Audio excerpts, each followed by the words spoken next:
What is up, everybody? Coach Rob here, back with another video, and I'm going to talk today about post-show rebound. It is a little over a week since the competition, where I was fortunate enough, if you haven't heard, to win the Masters 50 Plus, and also one of my proudest moments was placing second in the light heavyweight open class, which is, if you don't know, the open is all ages. And it was a pretty stacked class, some great competitors in there. And to be able to walk away second in that class against guys in their 20s and 30s, again, was a very proud moment for me. And I'm very fortunate and grateful that I was able to bring in a physique that the judges felt was worthy of second. And, you know, and quite possibly, you know, this far away from even pulling out the win there based on the level of conditioning that I brought, which I think was really better than anybody there. And if I had a little bit bigger legs and a little bit more leg definition, which has always been tough for me, then I might have pulled that out. But I'm super proud about second place in the light heavyweight open class. And anyway, we're a little over a week outside of that show. It was last Saturday, and today is Monday, and I am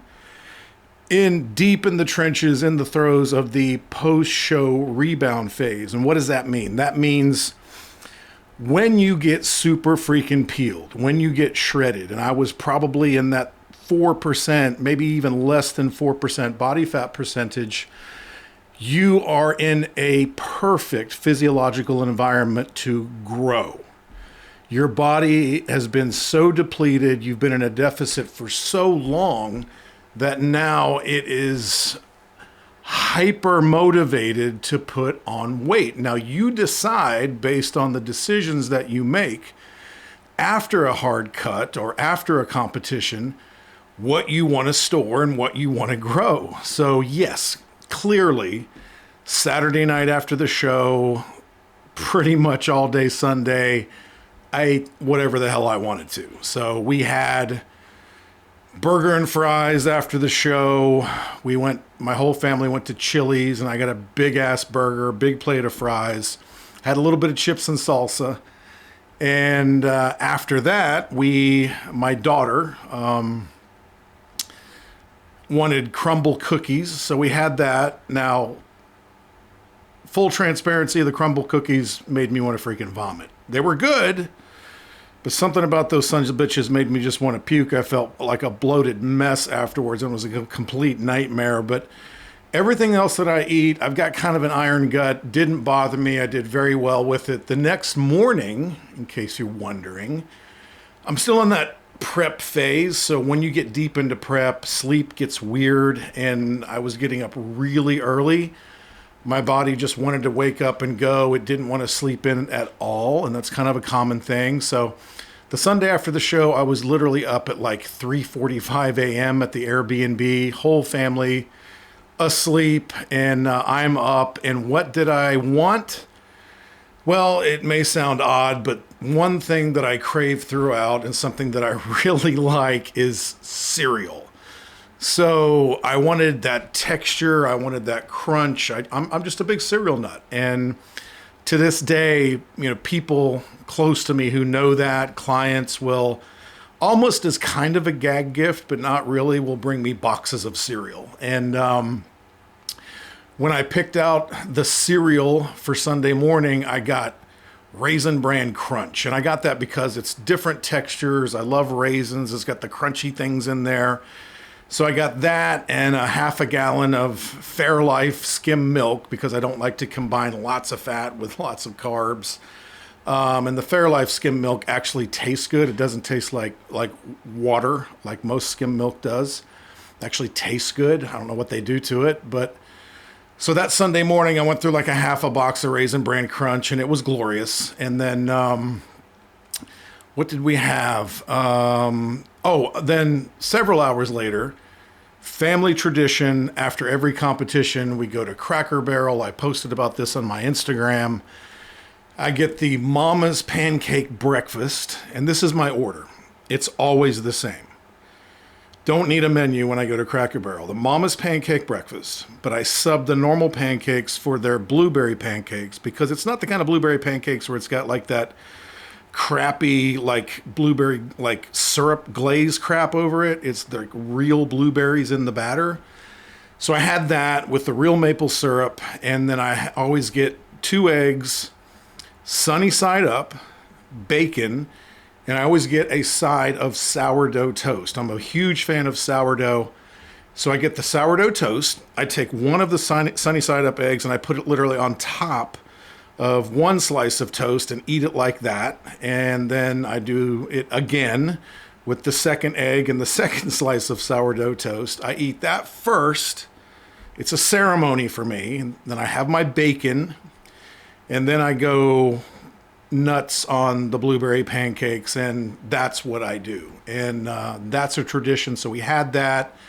I did have pizza Sunday night, which was fine. But the funny thing about this prep is I wasn't really so much looking forward to eating shit. I just wanted more of the clean foods that I'd pretty much been eating throughout the prep. And that's one of the other side benefits of carb cycling is, I had carbs throughout the entire prep at nearly every meal. The only time I excluded them was in 2 weeks out when I wanted to go through a pretty hard depletion to kind of set the table to empty all of my muscle glycogen for the most part. So during peak week, I could fill them back up in a very structured front loading of carbs. So on Monday, it was like 80 grams of carbs, Tuesday 120, and we kept loading, refill that glycogen, kept bringing a better look. And I talk about this in specific detail in my podcast that I do here on this channel with my good friend and IFBB pro, Tyler Goins, and I walk through all of that. So if you haven't seen that, it's the last video that I did. Check that out. We walk through the entire step-by-step process that I did throughout the prep and especially in the final weeks. And what was shocking about that through carb cycling, which was an absolute game changer for me, is the more carbs I took in on peak week, the more weight I lost. So as I would bring in more carbs, fill out, get a better look, I'd drop a pound or 2. And then I'd eat more carbs, fill out even more, I'd drop a pound. And then the funny thing was, I needed to make weigh-in. I needed to be under 198 3/4 to make the light heavyweight. I weighed in Friday night, it was about 5:30 at 196.4. So I had a good amount of leeway. I made the light heavyweight, no problem. I go back to the Airbnb Friday night. I take in roughly 80 more grams of carbs between like 6 and the time I went to bed, which was probably around 10. I wake up Saturday morning, the day of the show, at 191. So I dropped a couple more pounds, filled out more, and then it was a very conservative carb up going to the show where it was just like cream of rice, peanut butter at breakfast with some egg whites. And then I simply just did rice cakes and jam every hour until pump up, and pump up is always my secret weapon, Rice Krispie treats, because the sugar from the marshmallows and the puffed rice, man, that stuff immediately absorbs into the muscle, inflates you, gives you a great look, a lot of vascularity. And then we go on stage. I think I went on stage somewhere around 10:30 for the prejudging. Clearly did very well. And then went back to the Airbnb, took in probably another 80, 90 more grams of carbs between the prejudging and the finals, and actually looked better at the finals. I was more full, more striated, legs were popping better. So the moral of the story is, if you are a high-level athlete, a bodybuilder, a physique competitor, carbs are your friend, and they can be a game changer because they can be easily manipulated. You can adjust them up or down, find what works for you, take in just enough up to the point of possible spillover, stop there, and continue to make progress, have a great full look, have tons of energy for your training. And in terms of the, for the aesthetic nature, the aesthetic goal of bodybuilding, carbohydrates are unmatched, and we kept the fat lower. Carb cycling worked phenomenal, and long story short, it was fantastic, and I'll never go back. And it made it more sustainable for me, back to the point, because I was able to take in clean carbs throughout the entire prep. I wasn't really craving a bunch of crap after the show. I just wanted more of the clean carbs that I'd been taking in. As you know, I love cream of rice. I'm the cream of rice king. I've been doing cream of rice since the 90s. I've got about 30 different cream of rice concoctions that I use, and all of them are fantastic. And I'll be sharing a lot of that now that we're in nationals prep, going into 37 weeks now out from nationals in Pittsburgh. And the goal there clearly is to be top 2. That would get me a pro card. But, even if I got top 3 at nationals, I'd be very pleased with that, because that would put me, literally on that day, top 3 50 plus bodybuilder in the country on that day. So I'd be very pleased with that. So back to the post-show rebound. When you come off being super peeled, super lean, you finish your cut, you're extremely insulin sensitive. And yes, even though I took in carbs throughout the entire prep at nearly every meal, I achieved a great level of insulin sensitivity because I got so lean, and I never took in an amount that spilled over and caused any detrimental effects.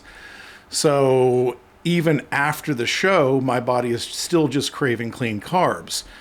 So when you're that insulin sensitive, coming off being super lean, as I suggested earlier, your body does want to bring you back to life, and it wants to store. So you choose, are you going to store body fat post-competition like many do? Or are you going to use carbohydrate as a weapon to build muscle and recomp muscle? Clearly, that's the goal. So now that we are in this wonderful physiological environment called post-show rebound, or post-cut rebound, whatever you want to call it, there's a specific strategy. And for about 6 to 8 weeks after the hard cut, after the competition, you're in this physiological zone to build muscle if you choose your macros and your foods accordingly. Still very structured and very calculated. So that's where we're at right now. So I'm kind of reverse dieting off of the show. I don't want to take in a ton of food right off the bat, because that could be gut irritant. It could produce a detrimental effect. So right now, in terms of my carb cycling and my post-show rebound, I do a low day, and that's on my off days, lower carbs on off days, because I don't need that extra energy when I'm not training. And then there are moderate days. That's my typical training day, where you're going to need more carbohydrates into the muscle.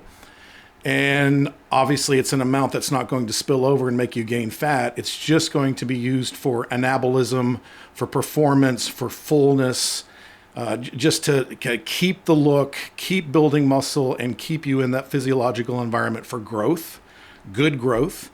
And then I do one high day each week, and that's typically on leg day. And that's sort of a super compensation day, where I want to get as close to that spillover point as possible to really reload glycogen. But not only that, it tells the metabolic rate, it tells your body that we have this one big influx of energy on that one day. There's nothing to panic about. It's kind of like throwing gas on a fire. And we talked about that on that Hypertrophy Underground podcast that I mentioned earlier in great detail. So right now on my low days, reverse dieting off of the show, I'm taking in 150 grams of carbs on my low days, which right now are 2 days a week. It's the weekends. It's Saturday and Sunday, because I'm on a 5-day split, and I'll explain that in a second. I used to do a 4-day split, but right now I'm doing a 5-day split, but it's more leg focused. So on my moderate days right now, I'm capping that at about 300 grams of carbs per day. And that's broken up into 5 to 6 meals every day, because I want to keep continuing to achieve muscle protein synthesis. So frequency of eating is important for somebody who's trying to retain and add new muscle. And then the high day that I referred to, I capped that at 450 grams of carbohydrates. On the high day, you want to keep fat as low as possible on that one day, because you don't need the energy from fat. You don't want it competing with the carbohydrate that you're super compensating into the muscle. So we keep fat very low on that day. On my moderate days, I'm probably anywhere in the neighborhood of 65 to 80 grams of fat. And all of that fat is coming from the fat that's, naturally contained within the meats and the eggs that I consume. I might have a little bit of extra virgin olive oil. I might have an avocado, might have a little coconut oil. I will have some almond butter, which I really enjoy that. That works well for me. So that's where my exogenous fats are coming from mainly, and that's about it. And then on low days, I can take the fat up a little bit more if I want. I kind of just go by feel on those days and how I feel. So it might be a little bit more elevated, but oftentimes it still falls somewhere in that 65 to 80 gram realm. And then it's just predominantly protein on those days with just that 150 grams of carbs divided up amongst my 5 meals. And oftentimes I'll run out of carbs before the final meal, so the final meal will just be protein and a little bit of fat, and then that works really well for me. So the post-show rebound is this wonderful opportunity to hyper accelerate growth. And for the bodybuilder or the athlete or somebody who's concerned about their health and aesthetic physique, you want to make sure that everything stays very clean and you limit the numbers on everything so there's no spillover. So that's where I'm at right now with my carb cycling. So I'm going to reverse diet with those numbers for a couple of weeks, and then I can slowly titrate those numbers up as I'm really deep into the post-show rebound phase, that 6 to 8 week period where you can really maximize muscle gain. So those numbers will come up even more. I'll find that just before spillover point, I'll be in a slight caloric surplus. For you bros out there, the whole eat big to get big thing is a myth. You don't need to be 1,000 calories over maintenance to grow. 200 to 300 is fine. You will grow from that if your training is on point, if your diet is clean, if your meal frequency is right, and you're always achieving that muscle protein synthesis by having some quality protein at every meal. I'm also a huge fan, obviously, of pre and post workout carbs. So that's my biggest amount of carbohydrate for the day is always post workout.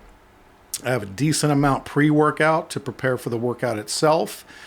And I've been doing intra-workout carbs, and that is something that is also working really well for me. I noticed a difference in my training by doing intra-workout carbs literally on the first workout that I tried it.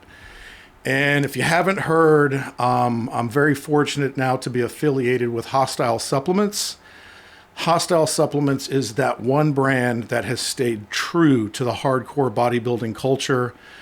Their stuff is top-notch, super clean. Their whey protein is grass-fed, pure isolate, easy on the gut, easy to digest, because digestion is important. I'll talk about that in a second. And I love their intra-workout. I use their intra-workout. I sip on that at the start of my workout. I sip on it throughout the workout. It keeps me energized. It keeps me focused. It keeps me hydrated. It keeps a nice steady drip of carbohydrate in the muscle. And my performance had a noticeable increase and sustainability by adding those intra-workout carbs. And then generally within about an hour or so post-workout, I'll have that big post-workout meal, which is oftentimes more cream of rice with some whey because it digests very quickly and easily. And sometimes I'll even have some cereal post-workout because the body's not going to store those carbs as body fat. There's really zero risk of that. Your body is going to soak up those carbohydrates like a dry sponge. So you do want some faster absorbing carbohydrates post-workout. So it could be something like cornflakes, frosted flakes. You could even do something like, all about me and Cocoa Pebbles.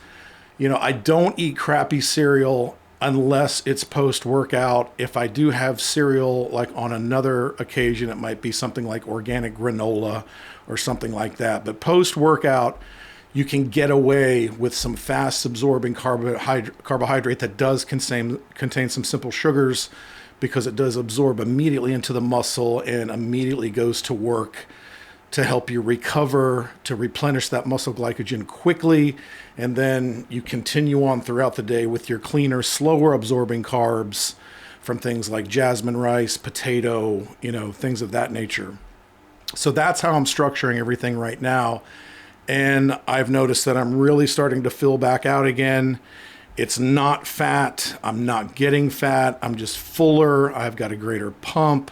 I still have exposed abdominals, and I intend to stay in a state throughout this entire nationals prep where I'm staying pretty lean, focusing on my health, and always in the right environment to grow and hang on to that precious muscle that I've built and continue that on. And then when I'm about 16 weeks out from nationals, that's when the real prep begins. So everything will reach its crescendo just outside of 16 weeks with the greater amount of caloric intake, the greater amount of carbs through carb cycling. Then we'll really clean things up. Any free days or cheat days, which are rare, but you can get away with that in the gain season, those will go away. We'll kind of clean up the sloppiness.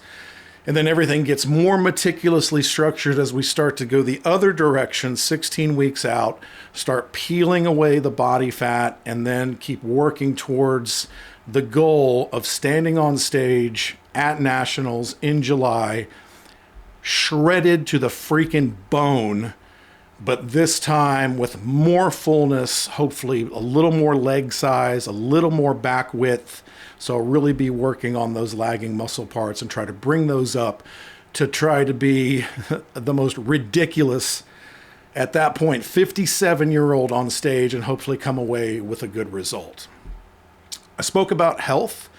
So another thing that I've really implemented this time around is taking in carbohydrates that are going to help gut health and gut digestion, because digestion is super important when you're eating 5-6 meals a day. You want to keep everything kind of moving through the system.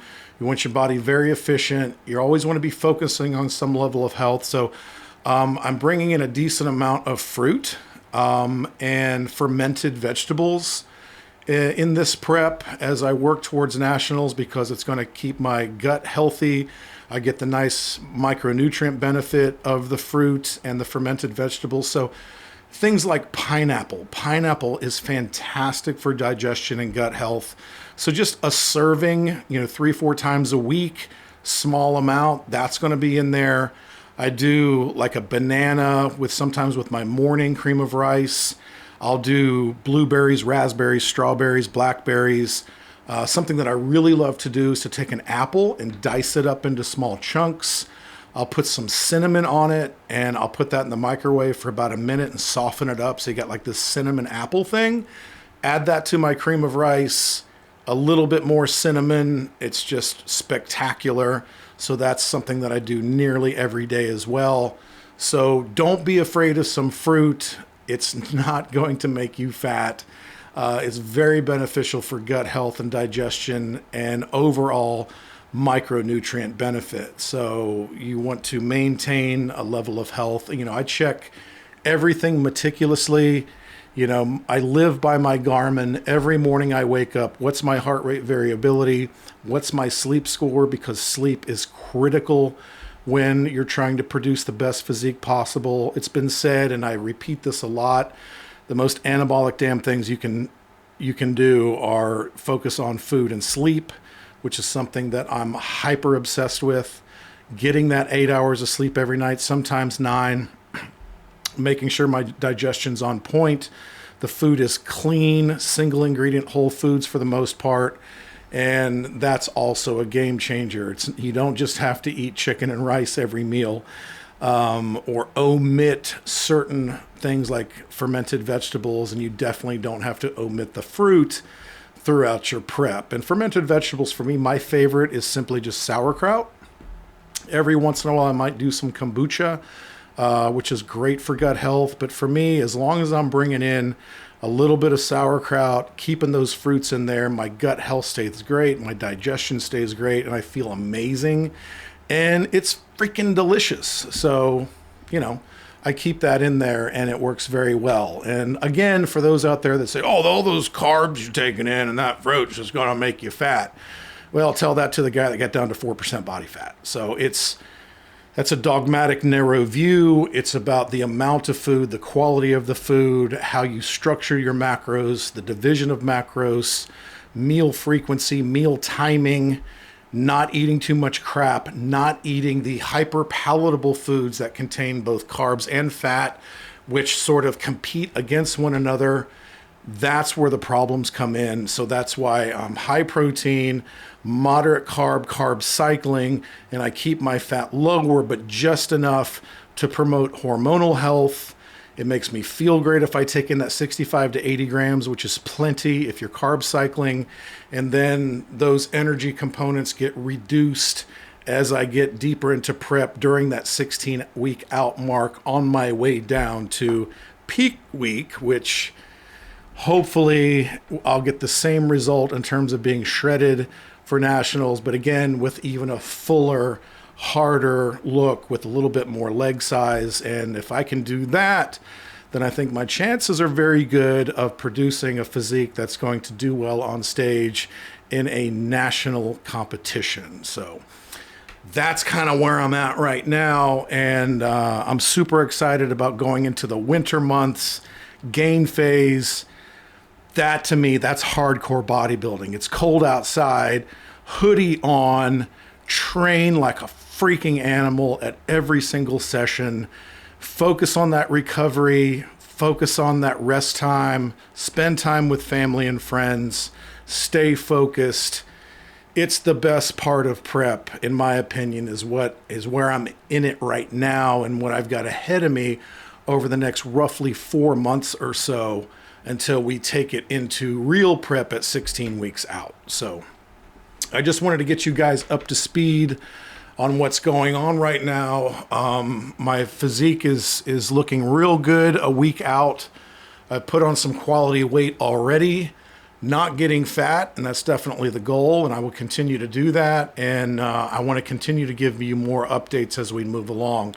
And I've been promising more gym workouts for the channel. That is definitely coming. I'm trying to source out someone who can come in and film at least one workout a week so we can constantly give you content on the shenanigans that we're doing in the gym, me and my workout partner Jay, and I'll probably recruit my son Tyler to come in on a few of those sessions, and anybody else who's dumb enough to come train with us and bring you that content. And why don't I do what I eat in a day videos or meal prep videos or all of these cream of rice concoctions that I do? Well, literally since January of this year, we've been going through a massive kitchen remodel. And it's not like your typical remodel. It's like our kitchen was like ripped down to the floorboards, studs and rafters. It's a complete redo from scratch. And right now, as we speak, I've got this kitchen, the hardwood floors are done, and we literally have cabinets everywhere, appliances everywhere, people working on molding and trim work and caulking and painting, hooking up the final plumbing, hooking up the final electrical, hanging lights, all of that stuff. We've got a wood burning stove going in there, so that's being worked on. So hopefully in the next month or so, this kitchen project will be done and I'll finally have a really nice, usable, functional kitchen that I can set up the camera and walk you through all of the really cool stuff that I like to do for prep. Lots of tips, lots of tricks, lots of little secrets that give me great food that I enjoy throughout the contest prep period. So it's not like mindlessly repetitive. Now it does get repetitive in the final few weeks, because I do eat pretty much the same thing at every meal from about 4 to 6 weeks out on in. But up until then, I get very creative and I really have this down to a science. So I know a lot of you might be interested to see what I do and how I do it. So those are coming. So anyway, this video was just to get you back up to speed. I'm in the post-show rebound phase, which is fun, and I'm enjoying it, and I'm super pleased with everything that has transpired and what's happening now, and I want to keep bringing you guys along. And I hope you like the direction that we're taking this. I know a lot of the super hardcore carnivores are pissed off at me. I've lost subscribers because I'm not, Carl Carnivore anymore. I still have an appreciation and a love for those people who choose to do a carnivore diet. I think there's a segment of the population that can do fantastic on a carnivore diet. I still recommend it to certain individuals. I still have clients that are on a carnivore diet because if you are metabolically deranged, if you have serious issues from past years of abuse, and because of that damage, certain carbohydrates or carbohydrates in general just aren't working for you now, doesn't mean that at some point you can't slowly reintroduce some of these foods back in. I am metabolically healthy. I have a specific goal of bodybuilding competition. So yes, I did change course, and I have found the thing that works best for me. If you know anything about me, anyone would agree throughout my entire career, I've always said, I'm not going to preach to you from an ideological standpoint. I'm going to tell you what I believe works the best based on what the individual's goals and needs are. So I'm not stuck in that trap. I'm not beholden to some diet ideology, and I believe now, like if your diet has a t-shirt, it probably sucks. And you have to find what is going to ultimately work the best for you and what is most sustainable. And I've also said this for years. At the end of the day, it's the highly processed, hyper-palatable garbage food, seed oils that has caused the obesity crisis, donuts, pizza, fast food, restaurant food, etc. It's not single ingredient whole foods. So even if you just made one simple change and switched to just single ingredient whole foods, meat, eggs, fish, if you choose cleaner single ingredient carbs like rice, potato, honey, fruit, certain vegetables that your gut agrees with in moderation, then you're probably going to get excellent results. It's about omitting the garbage that is really the most important aspect. And, so don't turn your diet into a cult. Don't turn it into a religion. We're all individuals. We all have specific needs. So find the thing that works best for you. And when I decided to jump back into bodybuilding competition, and I'll just say it right here, I will never leave the sport again, even when I am forced to retire because of age, or if my coaching practice just grows way too much, which it's growing like crazy right now, and I back away from the stage, I will still continue to eat in the manner that I am now and just make the adjustments based on what my output is at that time. And I have full faith and confidence that it will be the most sustainable thing for me and still allow me to be outrageously healthy and hopefully live a long, productive life. So anyway, that's all I have for you today. I hope you've enjoyed this. Please subscribe to the channel. While some of the dogmatic carnivores are falling away from me, show your support there. Support my sponsors. I'm going to talk more about my relationship with HOSSTILE Supplements in an upcoming video. They're an amazing supplement company. They've got some badass apparel. My coupon code is below. Go there to support the channel and get some amazing, amazing supplements and products. I've got another very special, exciting announcement with another great brand that I'm starting a relationship with, so more coming on that. But until then, I think I've said enough for today, so I'm going to go make meal number 4 for the day, and I hope you guys have an awesome day, and I look forward to spending some time with you again soon right here. So for now, Coach Rob is out.